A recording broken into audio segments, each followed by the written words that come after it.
All right, today we are here with Brandi Dunagan, who is a up-and-coming comedian in the San Antonio scene. Now, Brandi, how long have you been doing comedy? Actually, for less than a year. Yeah? What made you get started?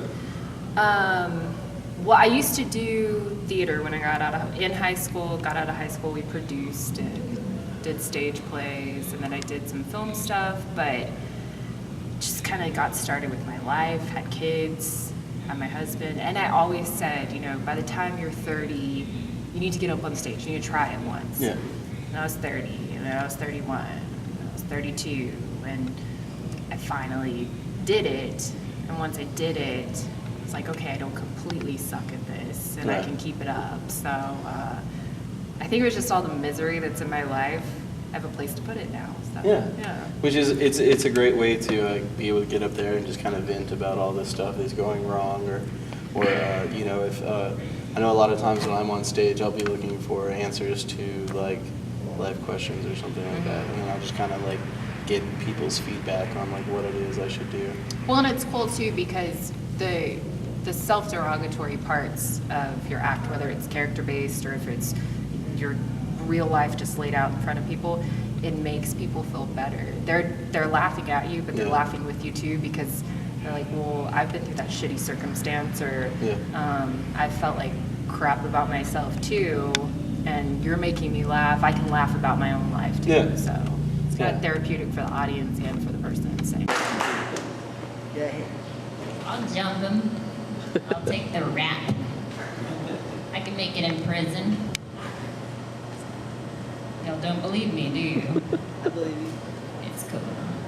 I've noticed a trend that was actually confirmed tonight of comics coming up here and bringing their journal where they wrote all their inquisitive thoughts when they were under the influence of cannabis. And they tell you that they're jokes. I used to do that. I was 18 and I called it a diary.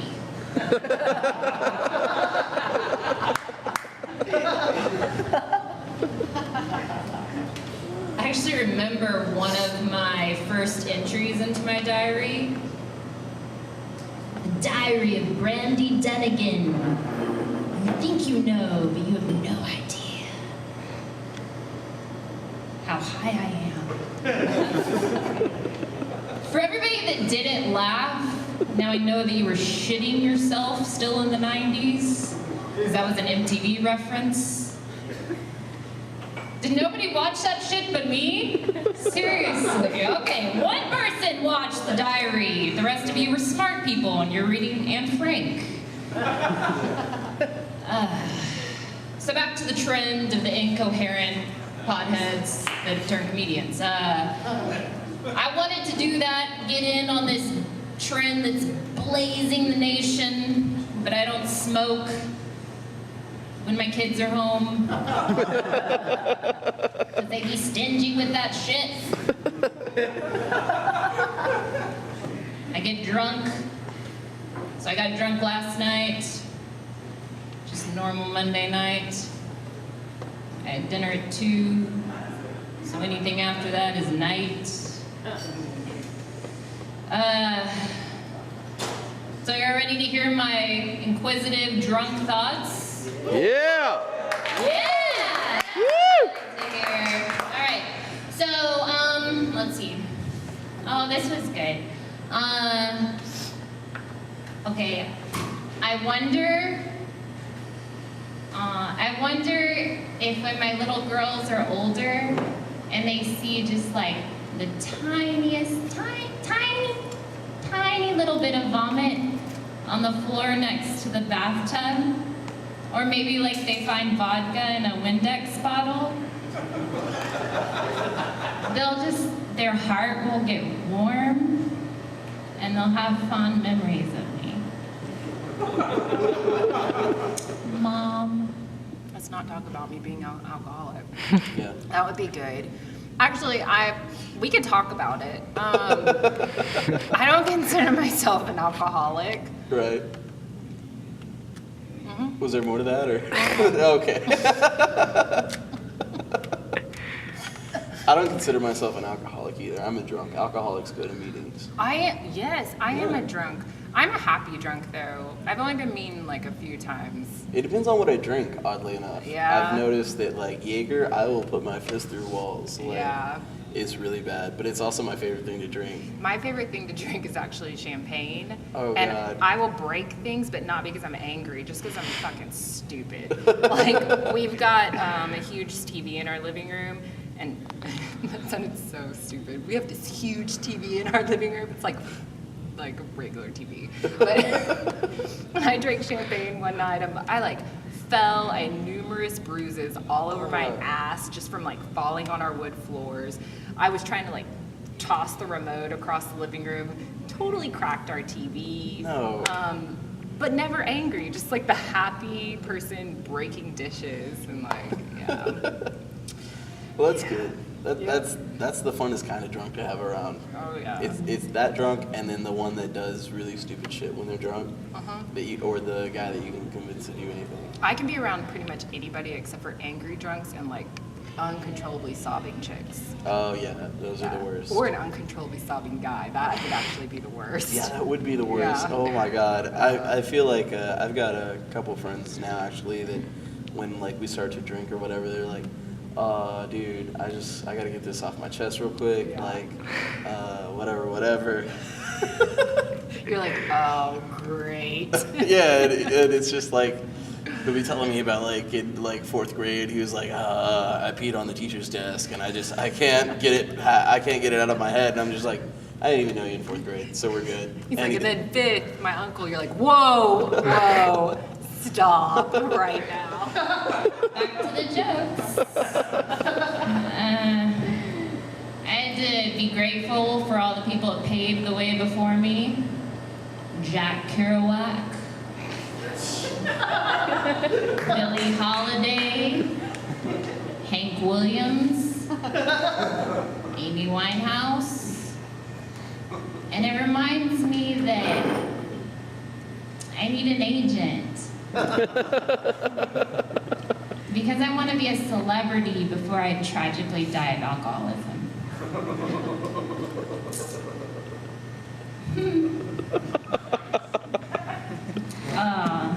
It's just been good, guys. If I were to kill myself, it wouldn't be because I wasn't happy. It would more be because of the infinite sadness that's hiding in the deep, dark recesses of my soul that makes it difficult to function on a daily basis. Cheers to that. I thought that I was alone. We can make a suicide pact. Awesome. I would read the other one. It's kind of blurry. I was uncontrollably sobbing. I ran out of wine. No, I didn't start crying because of that. I had to switch to NyQuil. And then I ran out of NyQuil. So, I think that smoking pot may be a much better option for me. Does everybody agree? Yes. All right. Rock on. You've got a husband. Is he supportive in this? He's super supportive. That's awesome. Which is crazy. Yeah. To be over 30 years old, we'll be married 6 years at the end of this month. And Congratulations. thank you, right? That's a long time Yeah, now. that is. Yeah. That is crazy. That's like I almost know. Guinness Book of World I Records. know. We're doing really well. We haven't like gotten in any domestic disputes either. What? That is crazy. I know. I can't even go 6 months without hitting somebody. I haven't said we haven't hit each other, just not in an angry way. Oh, okay. No, he's real supportive. He always takes care of we have 2 kids, and so he kind of views that as his time alone with them. And, you know, I strike a balance too, because if I were single and I didn't have kids, I'd probably be at every single event and every single show. Yeah. But the cool thing is that he not allows me to, that sounds horrible. He is totally okay and gives me the freedom to feel okay about coming here tonight, about going to a show in San Marcos, about just being away from the house, because he knows that my priorities are straight. And he's like, well, hopefully you're rich and we buy like a beach house. Like, there better be a payoff to this, and in the long run, we're all okay. Right? I mean, that's what we're all doing it for, is the beach house. Yeah, hopefully. Maybe by the time I'm like 65. Yeah. Yeah. Maybe a nice beach geriatric home. Yeah. There you go. A one-room beach tent is what I could get with all my earnings. I'm gonna make hundreds of dollars one day. So, who are some of your comedic influences? Oh gosh, my all-time favorite: Lily Tomlin, Gilda Radner, current Maria Bamford, Sarah Silverman, Kristen Shaw. They're all women that they all do a lot of like character-based stuff. They're all quirky. Sarah Silverman I love because she will say the stuff that a lot of men won't even say on stage, but she's so sweet when she says it that it kind of just shocks people. Maria Bamford, I think, is the best character comedian that we have today, and she's constantly really inspiring. Yeah, I love Sarah Silverman too. She's probably like my favorite girl comic right now. I can't believe she's 50. I know, she looks like she's 25. Yeah, she's still banging hot. Yeah, I know, it's because she hasn't been married. Yeah, that's what it is. No stress. Married, no kids, so she's like none of the wrinkles and shame is on her face yet. Yeah, it's awesome. She'll get there. We can all hope. Right. Yeah. So, what do you mostly draw from to make your comedy? The funny thing is I always get people and they're like, oh, you must have so much material because you're a mom and you're a wife and this and that, but that's probably like 10% of my material. Mm-hmm. A lot of it will just start with an idea or a concept, and because I love like character building, it draws on, I think, mostly my insecurities, but then I develop this character and bit around it that allows me to talk about those in a very open format. Right. But I also love I love shocking people. Like, I remember we were doing a workshop here, and one of the other comedians from San Antonio told this really raunchy joke he was working on, and he looked at me and he goes, I'm sorry if I offended you. But he hadn't heard me yet. And so it was so thrilling to go on stage. I think I was here for that. He was talking about how his daughter's going to get molested when she's Yes, older. yes. Yeah. And he said, I'm sorry. And I was like, oh, it's no big deal. And then I got to go on stage and talk about losing my virginity, which is awesome. Yeah. The next comedian is one of my favorite people, and she's beautiful. Please welcome Miss Brandi Dunagan.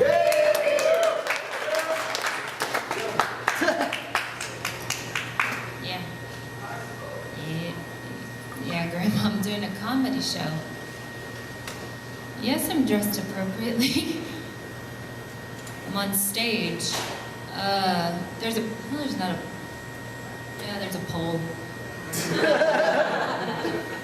Oh, it's cool. I just followed this guy. I think it was cool. He's like a child prodigy. I think he's 12, but his voice changed, so I think that's why they let him up here.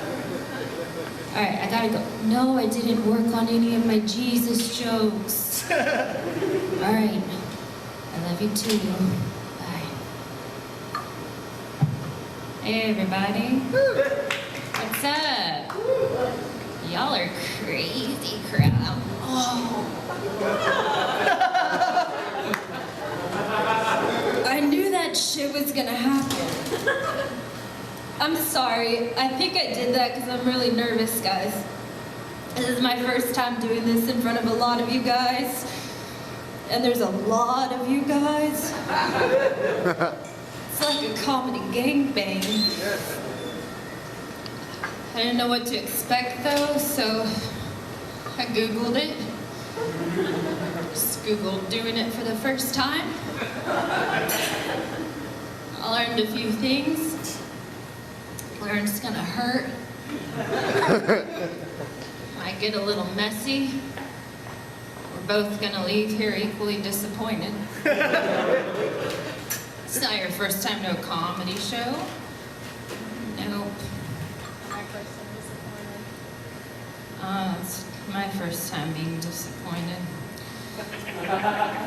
You're still gonna leave here though. You're gonna brag to your buddies. Let them smell your fingers. That distinctive smell of forced, awkward laughter. You're gonna try to avoid me too, just like you tried to avoid HPV. That didn't work. No, I'm gonna be walking by here one day. You'll be in line getting tickets to some show. Fucking Amy Schumer. Let me know I was never gonna be good enough for you. That's when it all goes downhill. In my fragile, post-cherry pop state, I'll start doing every open mic I can get my mouth on. San Antonio, Dallas, Austin, Houston, El Paso. You think that's funny? So what happens when somebody forces me to do an open mic when I don't want to? You know what they're gonna say? She had it coming. She was asking for it. The way she just put her jokes out there to anybody that would listen. That hilarious whore.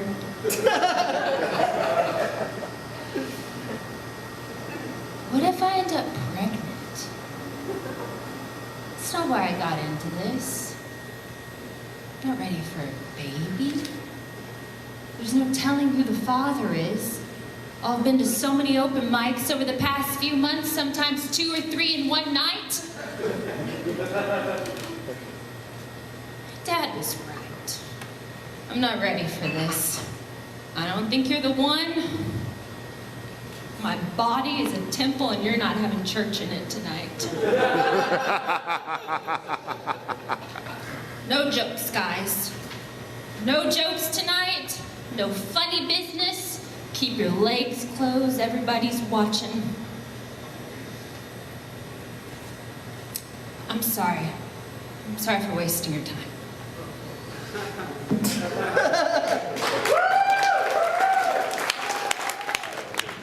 I hope she's gonna be cool with that. So I was really happy to see you do the stand-up, and I was like, oh, okay, all right. I actually saw something like on a special about Colorado. They were talking about all the different ways, everything that they have THC in, and they were talking about the sex lubricant. Mm-hmm. It's like, that's fucking terrifying. Yeah. That's terrifying to me.